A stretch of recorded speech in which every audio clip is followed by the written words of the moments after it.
Good morning, sports fans. Welcome to In the Huddle. We're your hosts, Ethan and Chad Larson. Today we're going to be talking about the NFL Draft. With the draft only a month away, I feel like right now is a good time to bring up. We're going to talk about the first half of the first round, and then maybe dive into some other key players that we feel like are going to be potent during the draft and prominent during the draft. So let's go ahead and start off, of course, with the team that holds the number one pick. To no one's surprise, the Cleveland Browns. Last year the Browns were 0-16, and they've only won one game over the past 2 years, so they need a lot of help. Ethan, what do you think they're going to do at the top? Have to go Sam Darnold, clearly the best player in college football last year, despite what the Heisman Committee may suggest. But, he's definitely the most NFL-ready player in the NCAA this past year, so they have to go number one with him since they haven't had a good quarterback since God knows when. Yeah, I definitely agree. Sam Darnold should be the pick. He's got a lot of potential. He get to have a year where he can sit behind Tyrod Taylor, or part of a year where he can sit behind Tyrod Taylor, and learn from him and kind of develop some good habits. I know in USC he developed some bad habits towards the end, both with his ball control, ball security, and then his decision making, leading the NCAA in turnovers this past season. So I think he has a lot to improve on, but he shows a lot of potential. Next, we're going to go ahead and move on to the New York Giants. I'm sorry. For me, I feel like they're going to go ahead and go.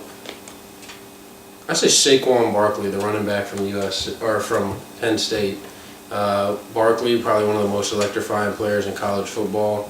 I'm not neither of us I think are as high on him as others, but I definitely see why the Giants would still draft him number 2.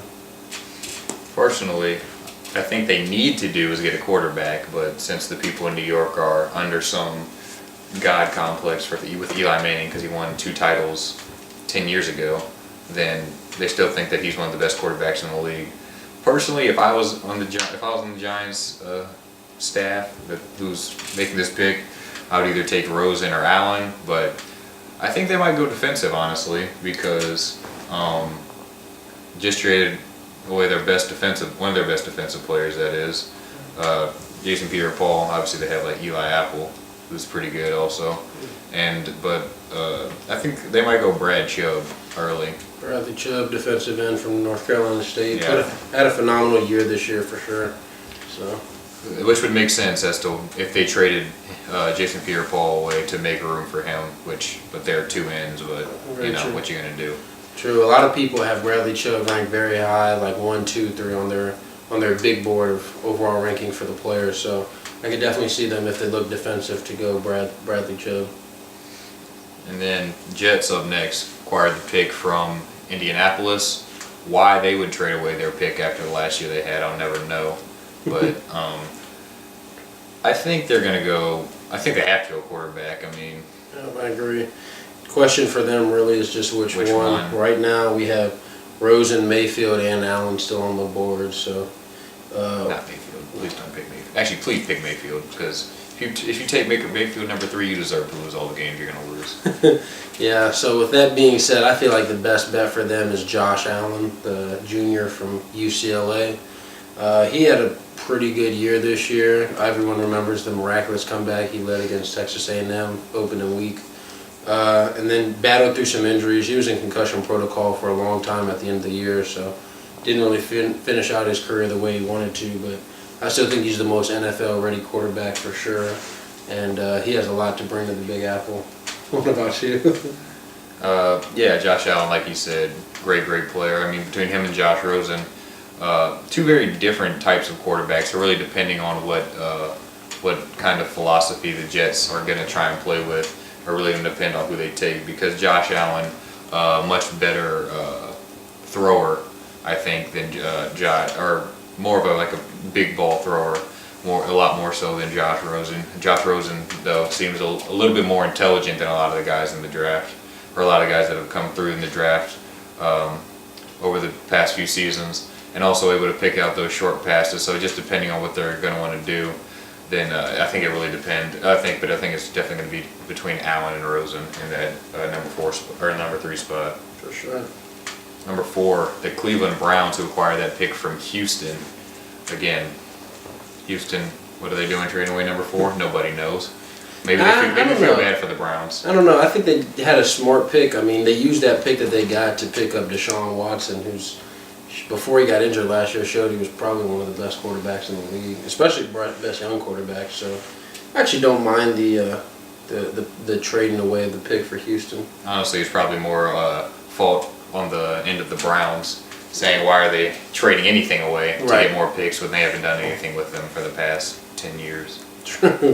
True. Well, here with the Browns pick, a player that you already hit on earlier, I got him going Bradley Chubb, defensive end from North Carolina State.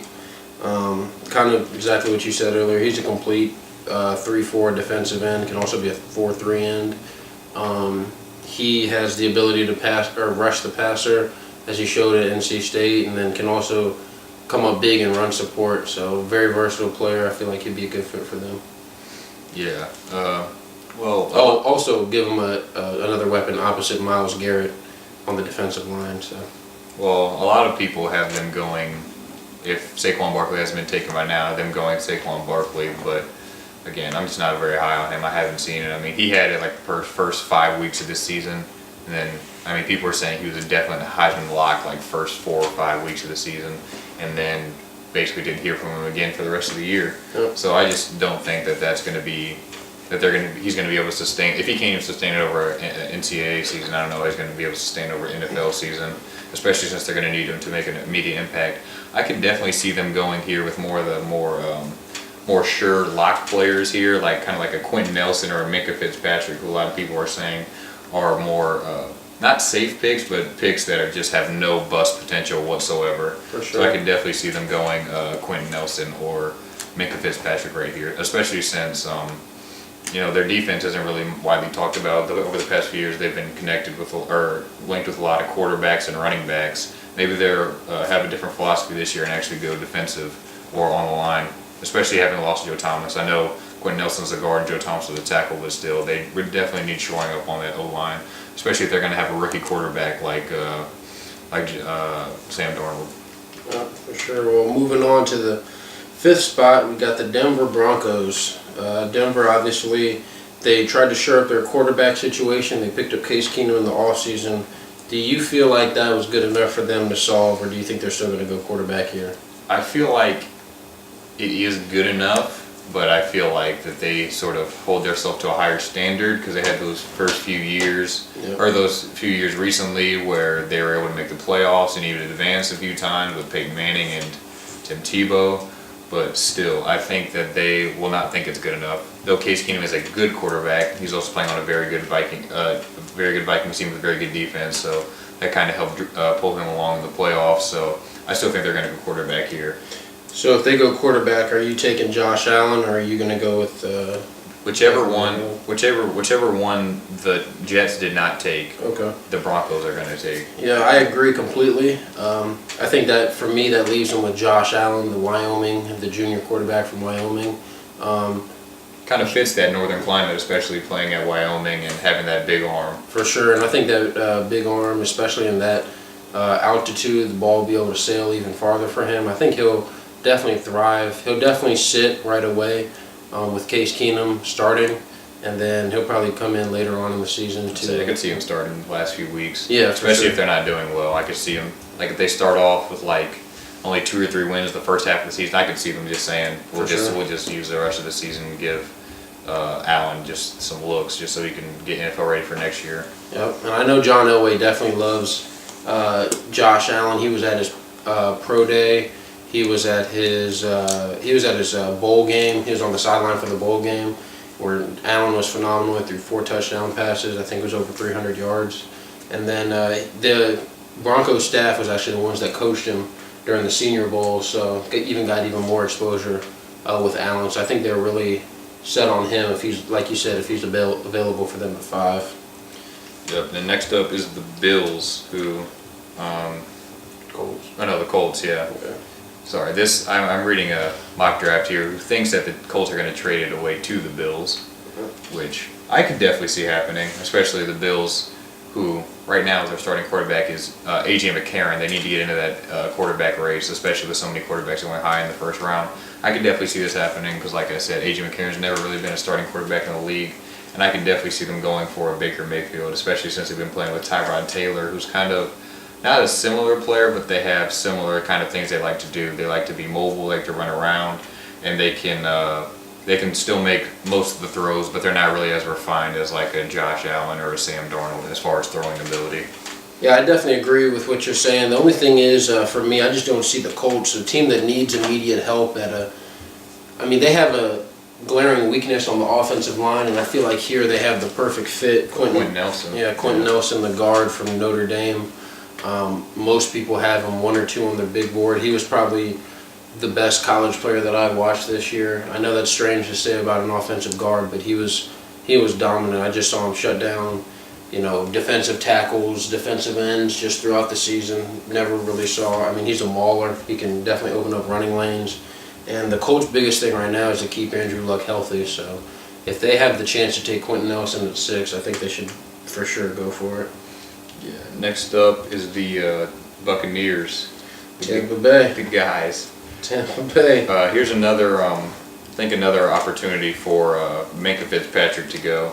Again, like I said earlier, not really a safe pick because it's not like he's just going to be a mediocre player, but definitely a player that really doesn't have any bust potential. We saw Nick Saban give him so much responsibility so early in his career, and for him to do that just really is a testament to how good he's been because, Nick Saban, probably the best college football coach, maybe the best ever, and especially as a defensive coach, so for him to give him that much responsibility so early in his college career really shows how highly he thinks of him and how good he can be in the league.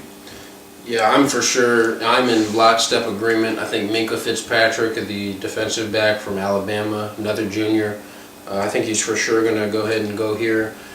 Tampa Bay had a shaky secondary this season, like we were talking about shoring up Fitz. Minkah Fitzpatrick definitely fits that. He's very versatile, played corner and safety, nickel corner, strong free safety, played on the outside at Alabama, so very versatile guy. I think he'll be a plug-and-play starter for the Buccaneers. Another guy to look out for them, though, would be Denzel Ward, the cornerback from Ohio State. That brings us to the 8th pick. Bears. Yeah, the Chicago Bears. A team that had a very frustrating season. They started off with Mike Glennon at quarterback. They finished with Mitch Trubisky, a guy who they feel like is a solid choice for them, or is a solid player for them. Ethan, who do you have him taking right now, though? Like you said, with such a young quarterback taking over, and the Bears, they would need a Quentin Nelson, but we both think that he's already going to be gone. There aren't really any more offensive linemen that have really come out and assert themselves on this draft. So I can just see them going best player that's left available. So I could see them just going with like a Derwin James or a Roquan Smith, just because, me and Chad watched Roquan Smith in the playoff this past year together, and he was just all over the place, making every tackle, every pass deflection, just disrupting plays. Even if he wasn't making the tackle, he was plugging holes, forcing them to go into other defenders because they just did not want to run into Roquan Smith. Yeah. Just never missed a tackle, never missed a play, just so talented. So I can definitely see the Bears taking a gamble on a guy like him. Definitely. Roquan Smith, I'm not sure. I know they love Tremaine Edmonds. Tremaine Edmonds, he kind of burst on the scene this year. He's a 6'5" inside linebacker from Virginia Tech. Versatile, though, can play inside, outside linebacker. Will, Sam, all that good stuff.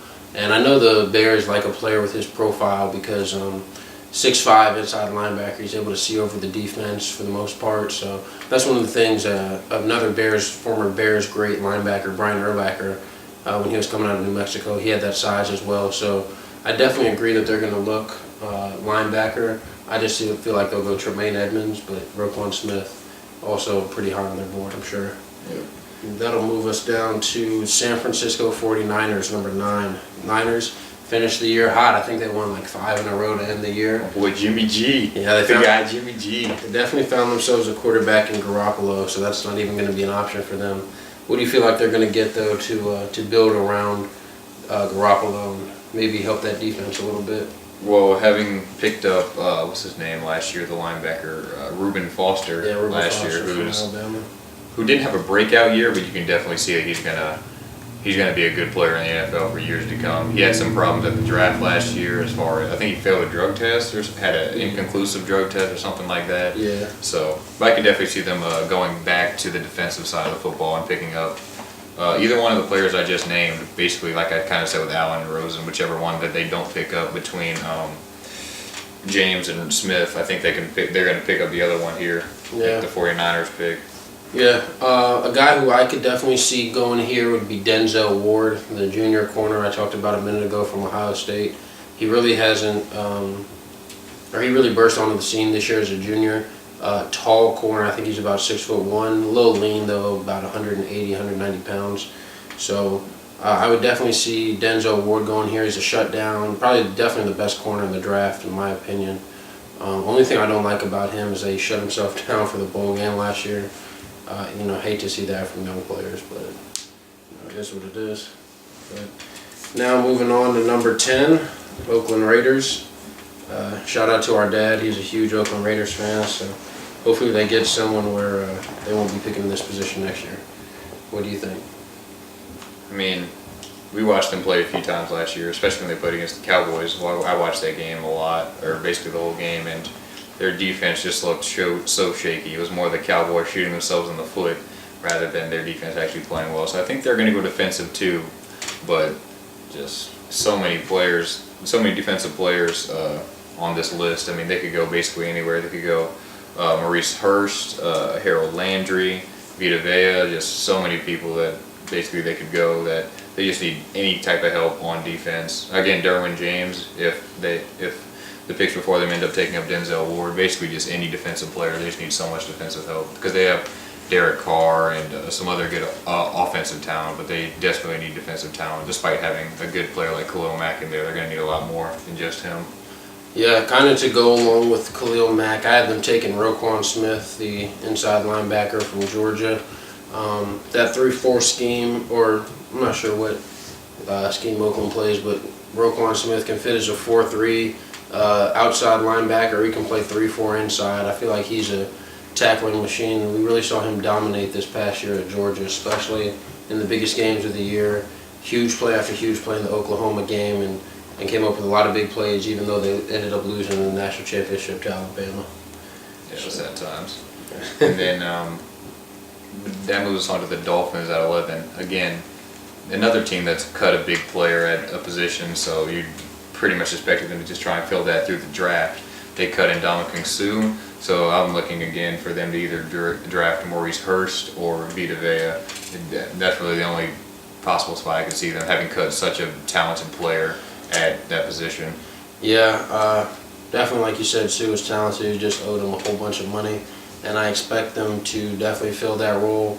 And I think they could go. I think they'll go Vita Vea, the defensive tackle from Washington. Just a huge individual, mammoth. I think he's like 350 pounds, so he'll definitely fill that gap in a big way for them. Moving on to the Buffalo Bills, number 12 pick right now. A lot of people talking about that they might make some noise. Currently the Bills own 2 picks in the first round. They own 12 and 21, so possibly could package those together and move up. But if they stay here, what do you like for the Bills at 12?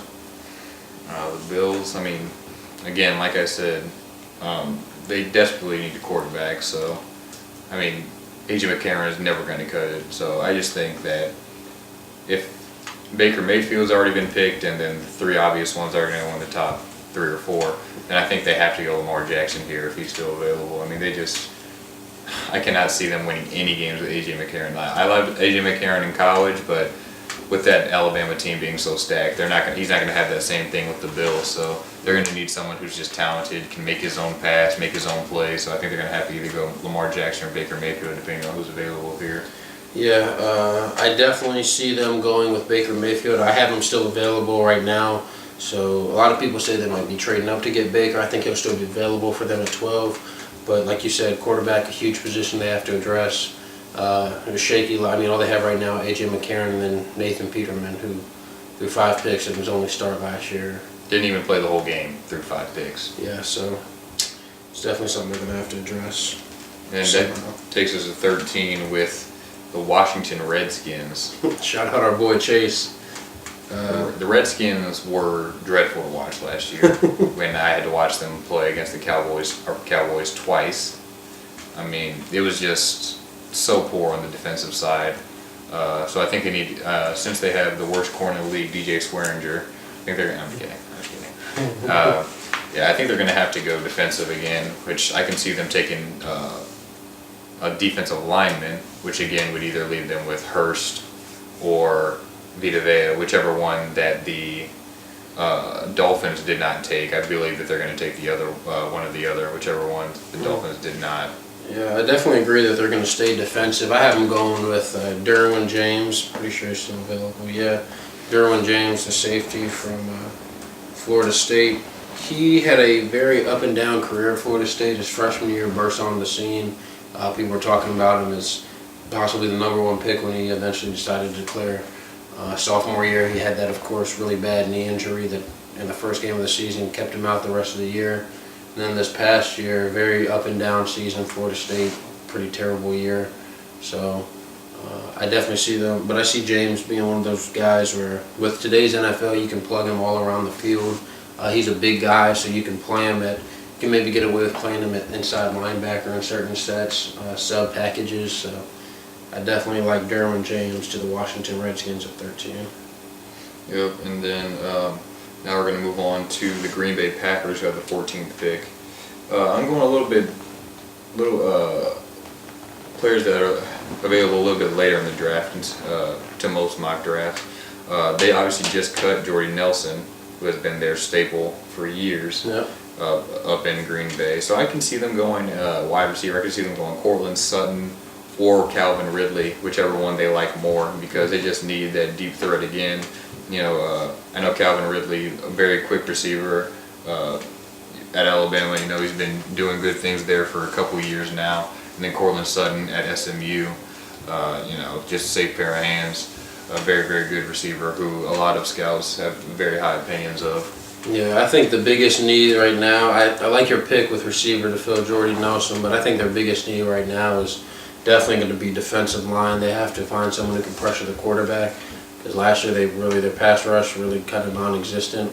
I have them taking this chance on Marcus Davenport, the defensive end from UTSA. That's right, guys, University of Texas San Antonio.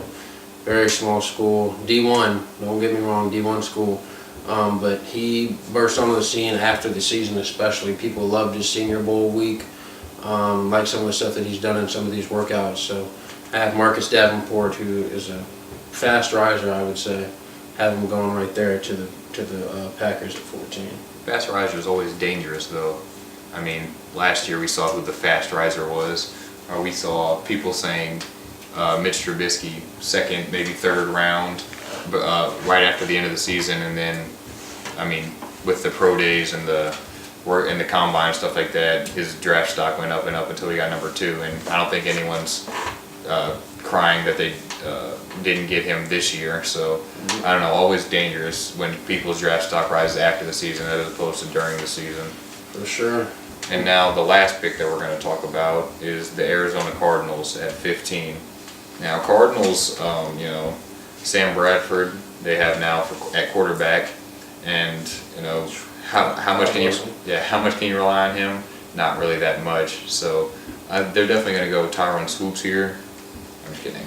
I would say they need a quarterback, but I already have all 5 of the quarterbacks or prominent quarterbacks that are coming out this year already gone. So I honestly have no idea where they would go. I mean, they still have you know, some talented players left on the board. You know, Daron Payne, Josh Jackson, whichever receiver that the Packers wouldn't take. I mean, there are a lot of talented players, but I don't see a player that would really slot right in for them and fill any particular void.